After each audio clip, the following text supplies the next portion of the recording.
Bonsoir à tous et bienvenue dans ce point de l'actualité. Fin des législatives de ce samedi 6 mars 2021. Plusieurs missions d'observateurs ont suivi ce scrutin. C'est le cas de la Convention de la société civile ivoirienne. Elle note que ces élections déroulées dans un environnement généralement apaisé. Depuis la campagne jusqu'au jour du vote, la Convention de la société civile ivoirienne a fait le point de son observation des élections. Elle avait déployé 151 observateurs sur l'ensemble du territoire. Pour ces législatives, l'heure est à présent la proclamation des résultats par la commission électorale indépendante. Une élection des députés qui s'est bien passée dans l'ensemble, c'est ce qui reçoit également de l'observation faite par Indigo Côte d'Ivoire. L'organisation non gouvernementale a fait un point de cette mission face à la presse. Didier Nguessa.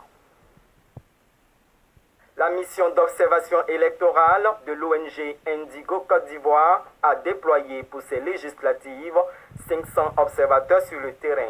Ils ont couvert 1429 bureaux de vote. De leur rapport, il ressort un scrutin apaisé dans l'ensemble. L'élection des députés à l'Assemblée nationale du 6 mars 2021 s'est déroulée dans un environnement relativement apaisé sur l'ensemble du territoire, avec des incidents observés dans un certain nombre de localités.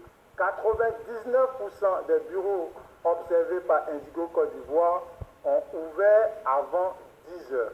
Les observateurs ont rapporté que les forces de sécurité étaient présentes dans 96% des centres de vote visités.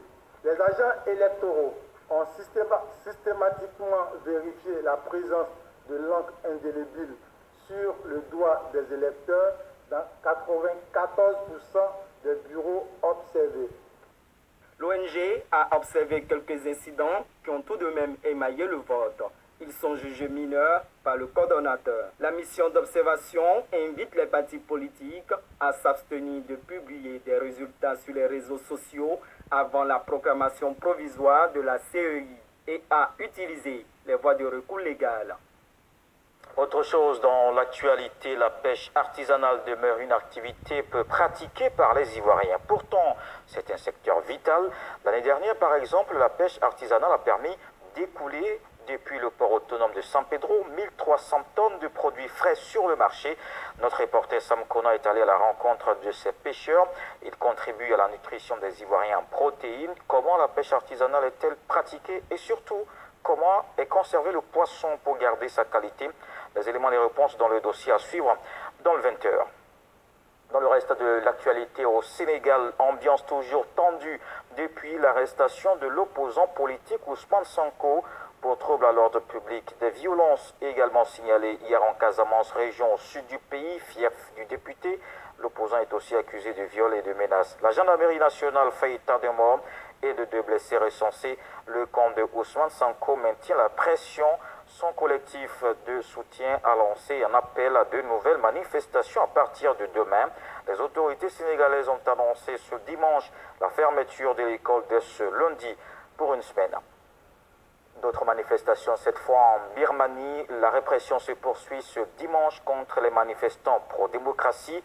Ils sont descendus par milliers dans les rues. À Bangan, dans le centre du pays, des détonations entendues. À Rangoon, la capitale économique, la police a de nouveau tiré pour disperser des rassemblements. D'autres protestations se tiennent à Mandalay, la deuxième ville du pays. Le mouvement pro-démocratie a appelé à une mobilisation massive. Et puis on termine avec cette visite du pape François en Irak qui se poursuit jusqu'à demain. Il a célébré aujourd'hui sa plus grande messe dans le pays. Des milliers de fidèles ont assisté à cet événement qui s'est déroulé dans le stade François Hariri à Erbil, au Kurdistan irakien. Le souverain pontife a prié pour les victimes de la guerre dans le nord de l'Irak ravagé par les djihadistes. C'est sa plus grande célébration durant son voyage historique dans ce pays devant des milliers de fidèles et sous haute sécurité.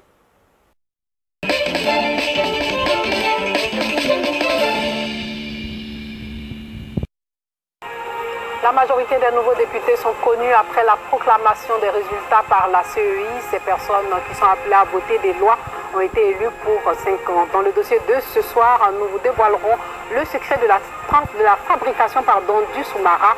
Vous découvrirez d'où provient ce qui servait et qui sert encore aujourd'hui d'assaisonnement pour les sauces de nos mamans, sans oublier les vertus thérapeutiques de ces grands pouvoirs qui dépassent nos frontières. Bonsoir et bienvenue dans le journal.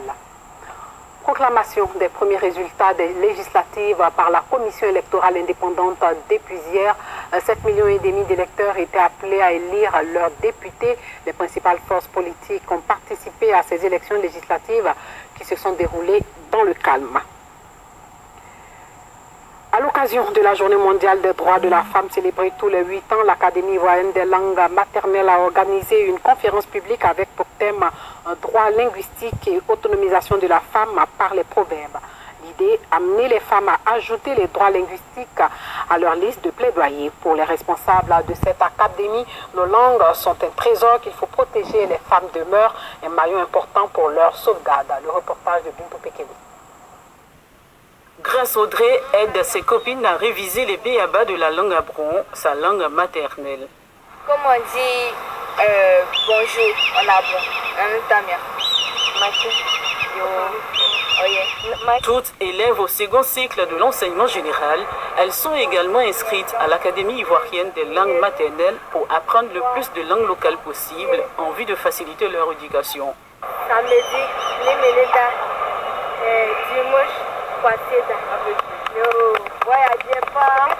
Je suis Annie, mais je parle le bron. J'apprends le bron. Je suis capable de saluer.